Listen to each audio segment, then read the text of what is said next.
AZOPALIX 7 Part 2. I may not have enough for a full 15. And I know I opened up a bunch of tangents. The one I was really trying to get to today was because I just saw all these videos about the details of how all the molecules in every molecule, every cell works a certain way. And and yet that seems to say, well, we don't really need spirits. Are you kidding me? It's much more almost natural now to imagine the whole thing is alive. How else could it possibly work at such microcosmic levels? And then, yeah, but then atoms, and why is it all perfect? Well, there's somehow liberty to all that. And then you think, that means somebody is an atom and sitting there all bored. I don't know how that works.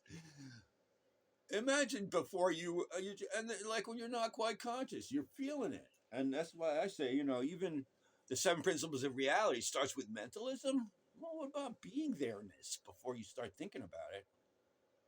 Because I think that actually explains some things that seem a little doesn't quite complete.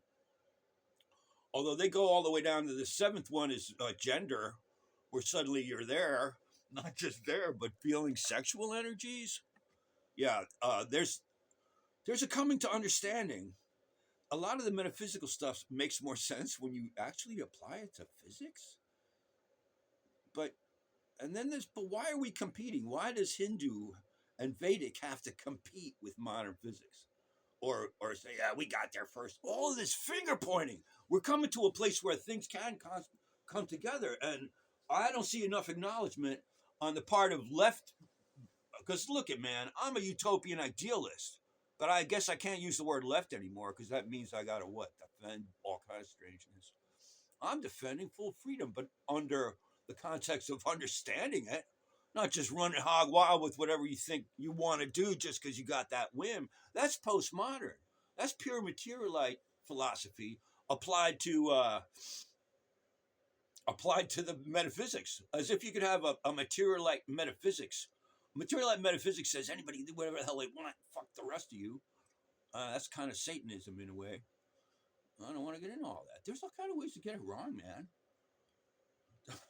Just like the mathematicians figured out, and the physicists, there's only one cosmos that has all the way down to super micro levels of exact parameters.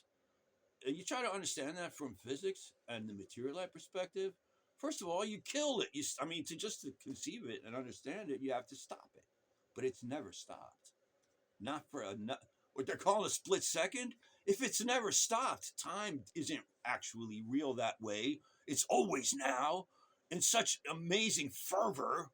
If you're feeling it, you step outside of that, you can see it go by. But in the moment of it, which is always is the moment of it. And everything that gets memorized or trapped is in the moment of it as energy in that moment. That's why, people talk about traveling into the future and all. Well, there's places constructed out of I don't know how that all works. There's a lot of dimensions. I do know the now is now in a fierce way, and yet in a delightfully and fulfilling, grounded way. And you're here in a real kind of way. What are they saying? This whole thing is goddamn, it's such a stupid concept that I can't even remember the stupid word. Like we conjured all of this reality just because you can fine tune the reading of it and it makes sense to you. That means the whole thing is a conjure from some computer on some fart. What are you guys really saying? But see, even from the Jehovahite perspective, that some consciousness conjured this whole thing and we can wish it away. There's a lot of that in the 5D people want to wish reality away. That's what science is here to tell you, man. You know what? There may be other dimensions in terms of higher frequencies. Especially, there definitely are other dimensions in terms of higher frequencies you can access experientially. But you're going to bend all of this physical plane to a 5D thing? I'm still so skeptical, personally. I just got to say this. About, higher frequencies are transforming our chromosomes. I don't really believe that. Does it? But hey, you never know. So, there's nothing I can do about that. That's for sure. What I know I can do something about is the coherence of all of these understandings. And then what are we doing today? Now, I happen to be retired and have just enough to get by, and then not quite enough when I give some of it away, trying to find allies in Africa. And so now I got to catch up on that, and nobody gets any more of my money. Sorry, goodbye. No, but listen, we're doing some activist connections because there's people, young bloods, 23-year-olds, just to pick a number, in Kenya and Uganda. Kenya just flooded all to hell right now, trying to hold it together based on permaculture farms. There's a confluence of donation money that goes to orphans and refugees from the Congo, because we're buying an iPhone every other day.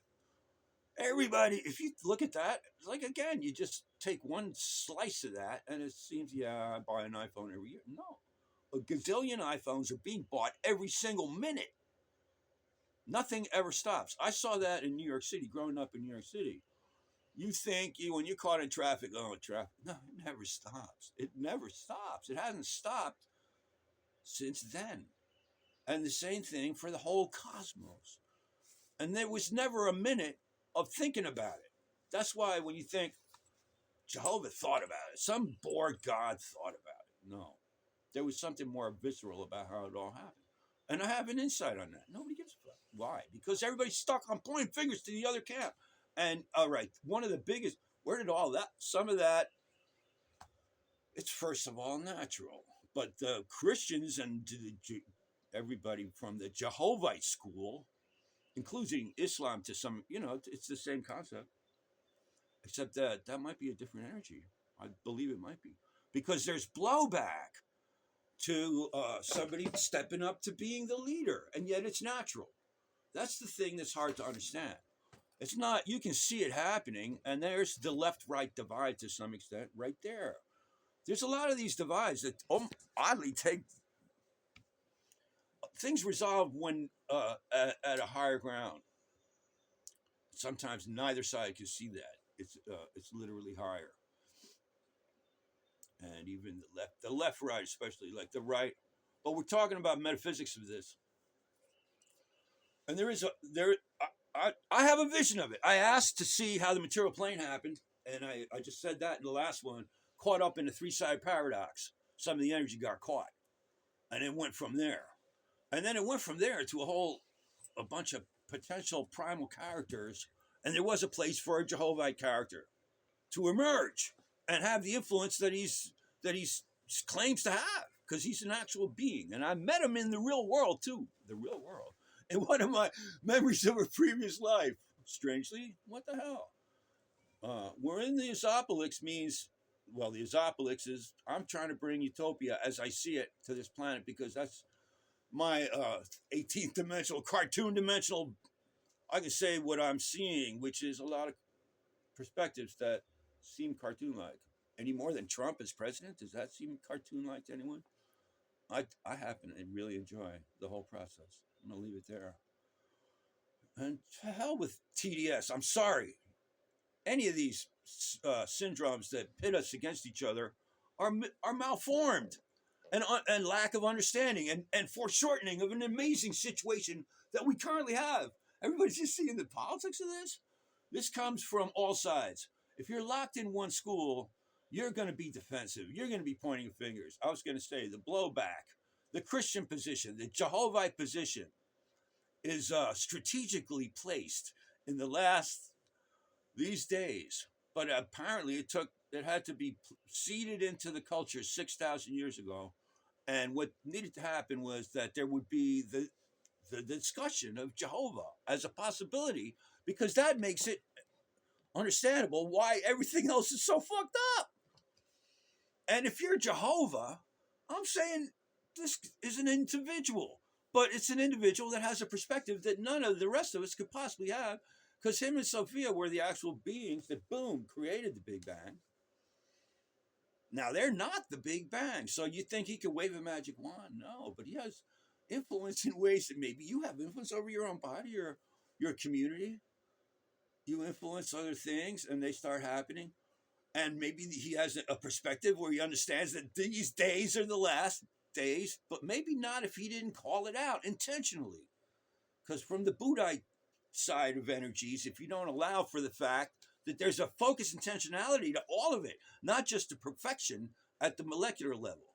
Because the perfection at the molecular level, you can explain almost from a material light perspective, when material light actually includes the new quantum understandings. I think there's a mathematical explanation of the whole cosmos, the material part of it, as what happens when you have quantum entanglement between, or even one word exploded the way they're saying. And then quantum entanglement between all those points creates the material plane. You know, that's very dovetailed into what I'm saying metaphysically. I guess it might go to 15. So I'm trying to say that there's a lot of finger pointing that's just ridiculous at this point, but perfectly understandable. So I know I'm not talking to anybody practically. I'm talking, and these are about trying to capture these insights. The minutia of how science and biology, and it goes all the way back. That when you understand it from being there-ness, even at a primal level, then you almost say like the material light reinforces the spirit schools, but you have to exist in it. And if you're not letting that happen, it doesn't make sense. But then the idea that this planet is going to resolve into something coherent, well, here's the karma of it. Not if we all stop, if we don't stop pointing fingers of it. It's forcing us to rise to our higher nature. And the predictions from the various schools, first of all, most of them, a lot of them don't even see that as a possibility. The Bible, oh yeah, the blowback, the pointing fingers itself comes from all kind of places. But in particular, we have a virulent version of that because of Jehovah using that. I wish I knew a better name to use, but that's what everybody's using. To make sure he's in the argument. And for that, he had to explain the whole thing in a foreshortened way to his people, his chosen people. And it's explained in the Bible that he chose the Israelite tribe because they were the weakest at the time. And he was saying, watch this. We're going to become seriously important and get the whole world looking at us based on the fact that I'm going to demonstrate that I exist. Now, that gives you the dark version of all that. Everybody that now, if you're the chosen people, you can point at everybody else and call them evil. That was not part of the deal. That was not part of the deal. And that's why they needed that correction. Was that a mid-flight correction to send in Jesus? Send in Jesus. We're not, somehow this isn't going quite right. We got, but listen, whatever, we're going to say whatever about that. And because honestly, personally, to me, that does feel like that. It's like, I feel like I understand Jehovah and like, Jesus, wow, brother. I call him brother. I feel like I've been here on this planet 36-something thousand years with my whole tribe from the planet Brambles.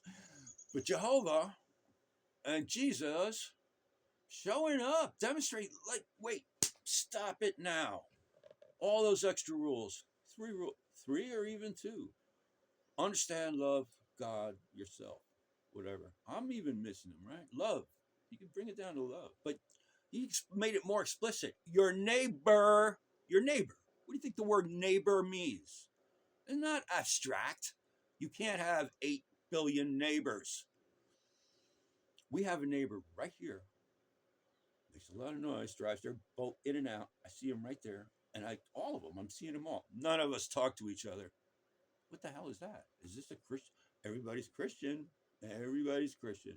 Then we all go to church. I mean, I've been going since I lost my wallet on the way home. They said, here, have a bag of food. I was like, sure. And it was the Church of the Nazarene, and they were singing, and it was beautiful. And I've been reading the Bible. I've been going to Sunday school more so than the ceremony and looking at what the scriptures say versus what the Christians are talking, not the Christians. The pastor in particular is kind of bent on pointing fingers. That's not what Christ is saying. And there's more that you find that's revealing now. And as if they didn't understand that it would be, and first of all, everybody's just doing the best they can. There's kind of a karma built into it that it would take this long to pull together. and be releasing now in time for the Aquarius prophecy that this is a time of full reveal for everyone. So I'm saying there's a side that Dzogchen specifically means the great perfection. That's what comes from the Buddhist side. The highest version of that I want to say is Dzogchen, pre-Buddhist Bonpo. Our essence is emptiness, our nature, lucidity, our energy ever arising. That's a description only, but that's also almost a basis. If you would throw that in with the seven principles of reality from the other side, that's a little bit more Jehovite. But the materialite thing is neither. So evolution's real, and both sides have to honor it, and all of it comes back to the economics. The politics is the pointing fingers. That's what we don't need. And that's what the right wing understands. But the right wing has to understand the values of the left, the untarnished left, the original utopian idealist.